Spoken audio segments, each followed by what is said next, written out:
Merubah nasib semudah membalik telapak tangan. Istilah servo mekanisme sebenarnya lebih dikenal di dunia teknik aplikasi psikologi, yaitu sesuatu proses loop tertutup untuk mengkoreksi proses secara terus-menerus agar tetap dapat menuju target yang telah ditetapkan. Sebagai contoh, peluncuran peluru kendali mengilustrasikan teknik servo mekanisme ini. Ketika target telah dikunci, maka gerakan peluru yang mulai melenceng akan direvisi ulang sehingga kembali menuju arah semula. Proses revisi ini berlangsung terus-menerus sampai dengan akhirnya peluru kendali tepat mengenai sasaran yang telah ditetapkan. Apa hubungannya dengan perilaku manusia? Sangat erat hubungannya. Dan untuk itu, dunia aplikasi psikologi menyoroti peran besar dari self-image dan belief system dalam kesuksesan seseorang. Untuk itu, aplikasi psikologi memperkenalkan diri dengan menggunakan istilah servo mekanisme ini untuk menggambarkan gerakan kecenderungan manusia. Pada dasarnya dalam kehidupan ini, setiap orang bergerak dengan prinsip servo mekanisme alias terus-menerus melakukan koreksi hingga sesuatu yang digariskan terjadi, di mana proses koreksi ini berlangsung dengan melibatkan seluruh kesadaran holistik manusia, yaitu conscious dan unconscious.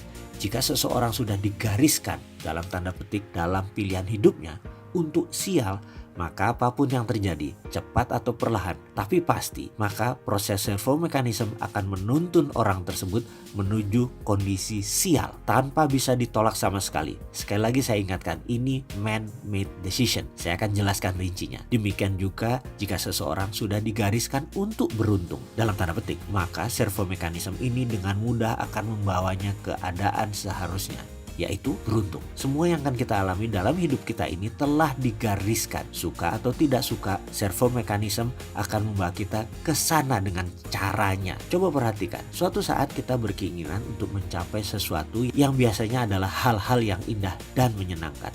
Lalu dalam perjalanan, seakan-akan kita sudah semakin mendekat hal itu untuk terjadi. Tapi tiba-tiba di bagian akhir, semuanya belok 180 derajat. Maka jangan menyalahkan siapapun karena servo mekanisme dalam diri Anda lah yang bekerja. Kenapa ini terjadi? Apakah ini yang disebut nasib atau takdir? Atau apapun istilah sejenisnya. Jadi artinya hidup kita sudah digariskan dan kita tidak dapat keluar dari garis ini? Tentu saja tidak. Pembahasan ini tidak ada sangkut pautnya dengan nasib dan takdir yang jelas sudah memiliki ahli tersendiri untuk membahasnya, bukan di ruang ini. Pembahasan di sini justru akan menyadarkan kita bahwa kita adalah pembuat garis yang dimaksud. Dan tentu saja kita pula yang dapat merubah garisnya tadi.